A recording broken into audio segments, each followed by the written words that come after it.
So, last time we went through basically the first 10 seconds of what the original game would be.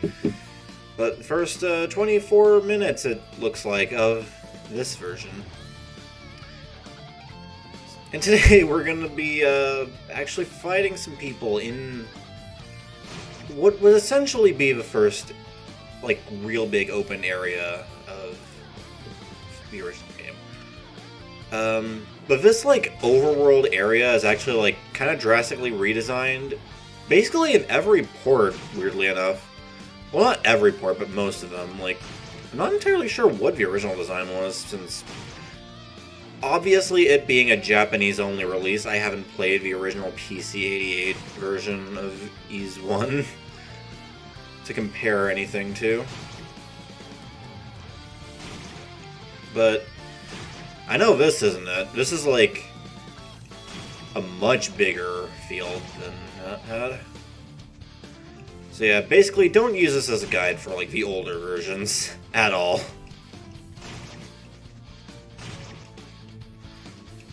Yeah, what we gotta do right now, as far as like the main quest, is just go to another town, but there's some stuff we can do in the interim, and there's also another dude that we're gonna be finding, or, well, another enemy type that we're gonna be finding, I think on this part of the map? Yeah, there it is. This is the strongest enemy type so far, and I just killed it in one hit. Oh.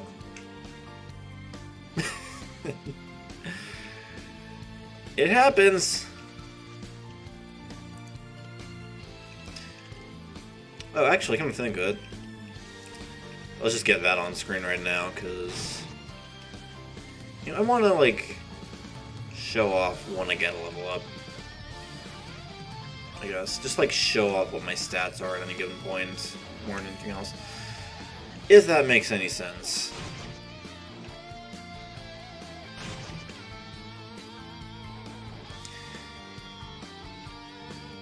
Anyway, up in this direction is, like, where we want to go for the next town, but there's actually some stuff on the map that I want to find first. First of all... Oh, never mind, hang on. Yeah, I'm gonna go over here first. Alright, so first of all, there should be a lake somewhere around here. And right over there. Found a golden vase. What does that do? Well, nothing. But you can sell it for quite a lot of money. That's gonna come in handy.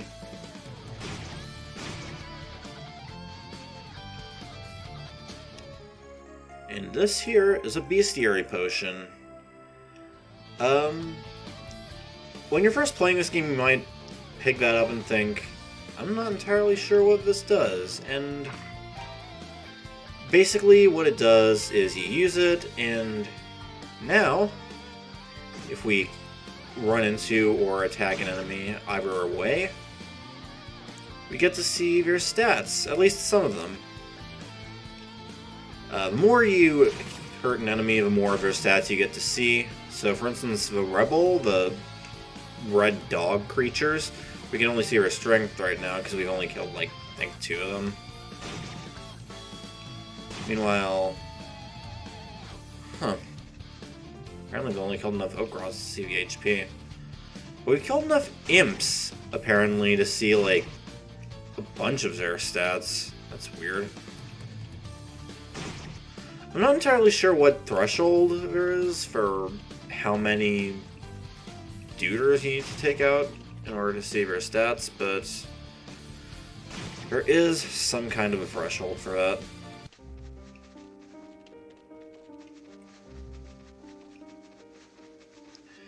Anyway, here's the town of Xebec, or village, at least.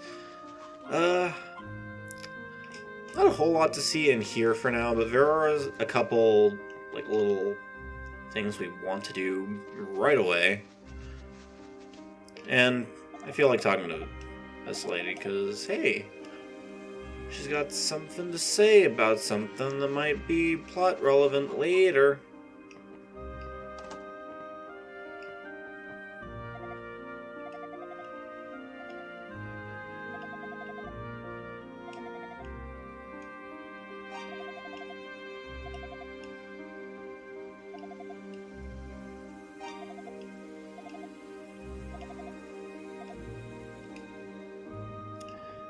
Alright, so got ourselves one objective, but before we go too much further, got this old lady to talk to.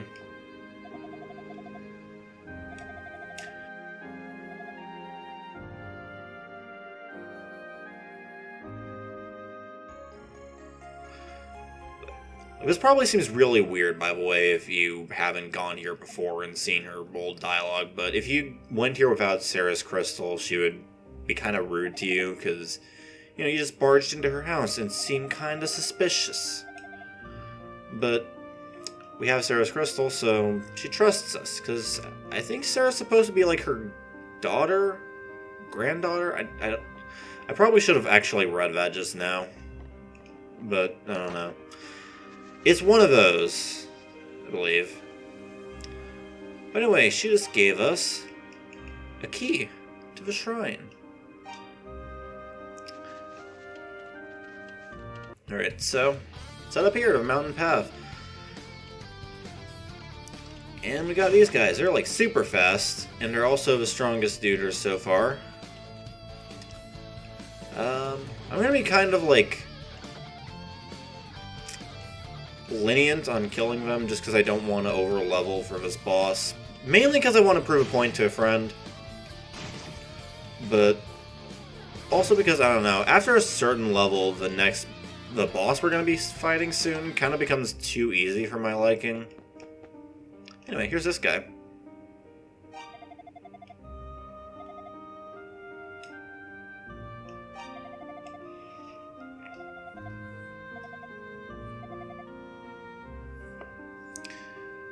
Oh. Guess I got no choice but to trust him. See, his chest is empty. Where else would they keep it, if not that specific treasure chest?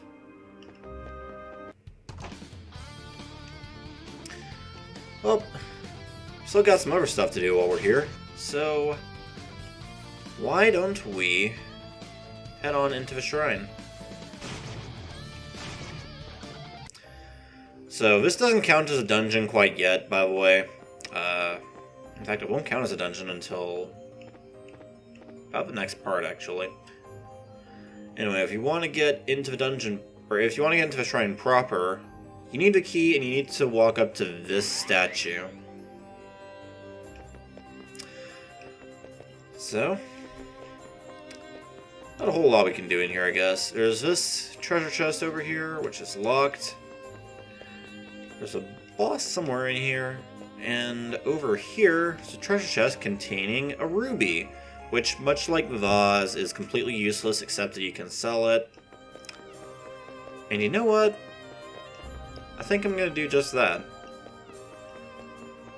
before we head on and fight the boss. Anyway, so let's leave the shrine for now. While we're here, might as well talk to the old mayor again.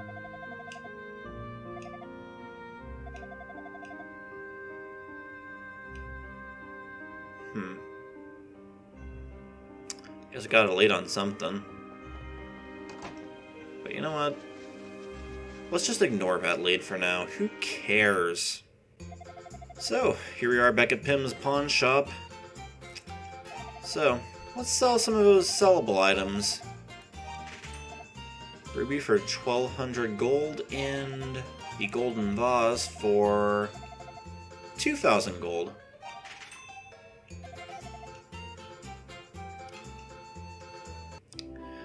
And that brings us up to about 4,500. What? 4,500. Right. And that should be enough to get some equipment. So let's see. How much is a longsword? 2,000. By the way, we can't get the Telvar just yet. At all. Like, in fact, I don't think it's even buyable. Like, you have to get it, like, as part of a story sequence, I believe. Anyway, I think we have enough for plate mail. Yeah. how much do we need for a shield? Exactly as much as the others, okay. Well, I suppose we could, like, find some more stuff, or maybe, like, kill some more dudes and get the money for that, but for now, I don't think it's really worth going for. This should be enough for us to take on our next major obstacle, so, hi.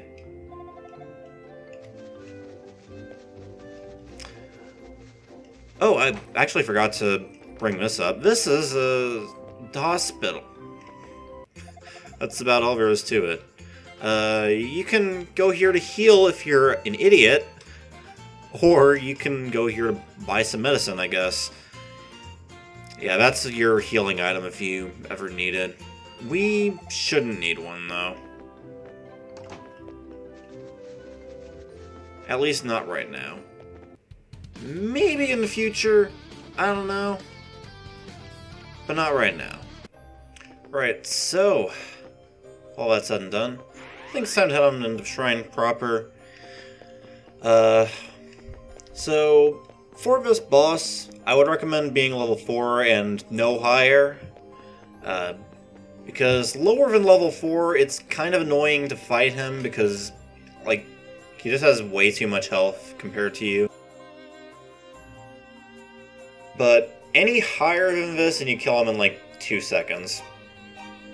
So real quick, just so I don't have to do all this all over again, let's just save here. And just in case I screw it up, and I'll be safe. Yeah, I just had to look up the boss's name for a second because it was slipping my mind. So this is the first boss of the game, Icarus.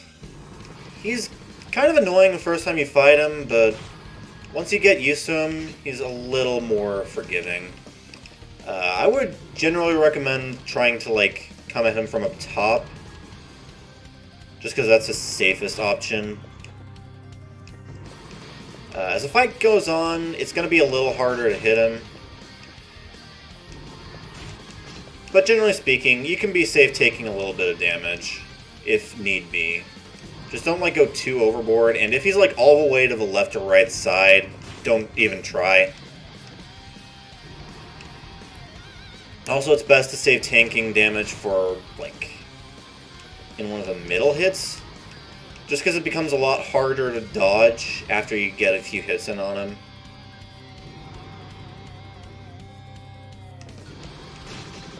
Oop.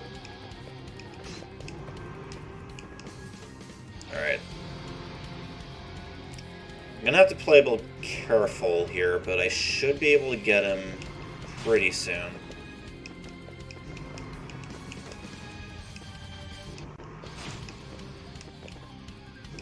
In fact, yeah, I can probably just tank the next hit. And there we go. First try.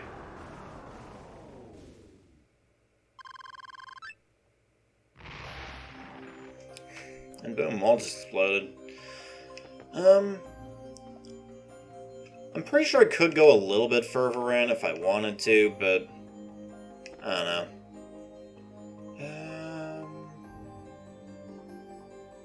You know what, sure, let's go, just do a little bit of exploring.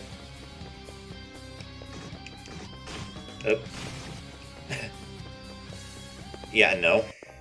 Let's, just sit here for a little bit. Alright, so, the shrine. Enemies in here are going to be a lot tougher than you fought before. The unknowns will do a lot more damage to you, so be careful. And also, because this is actually the proper dungeon, we're at a point where your health doesn't regenerate if you stand still. So, like, if you take any damage right now, unless you find a healing item, you have to leave the dungeon and then go back in order to heal.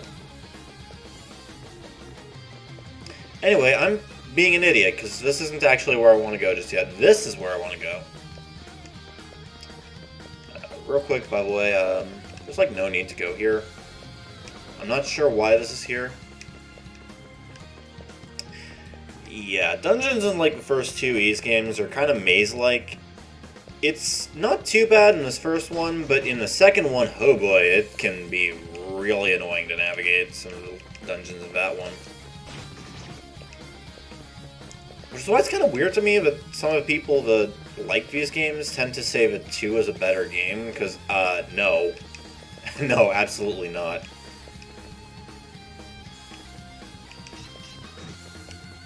Oh, shit.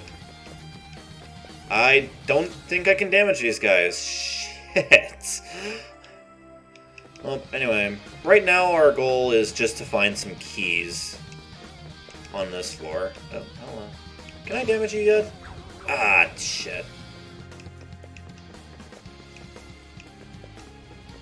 Alright, so I think I should be safe. Oh, this one's locked. There's a key for, like, the treasure chests somewhere around here.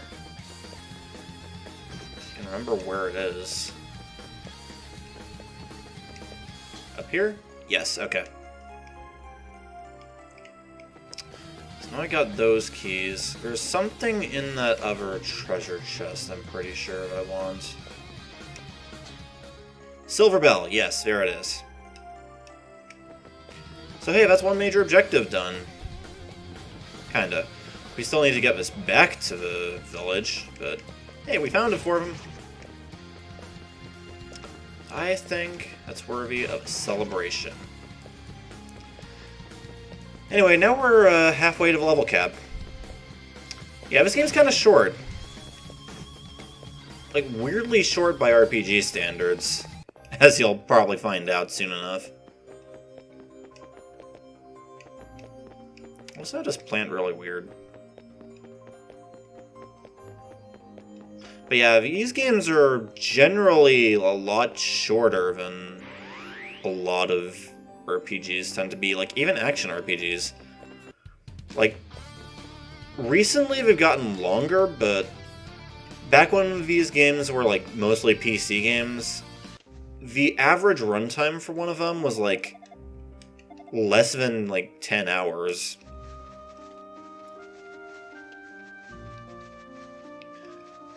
I think 7 was, like, took about 20 for me. Oh, wrong house. Come on. Leave me alone.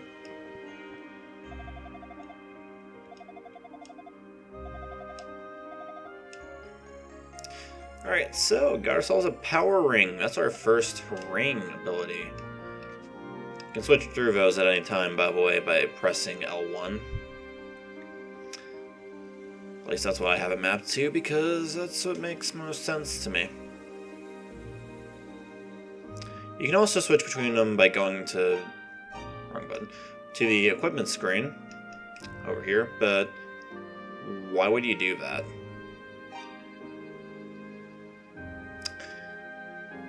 Did we find anything in there? No, but we could have. We could have if I, like, looked around a little more. Oh well. Guess that's advice for next time. And speaking of next time, I don't know how to end things.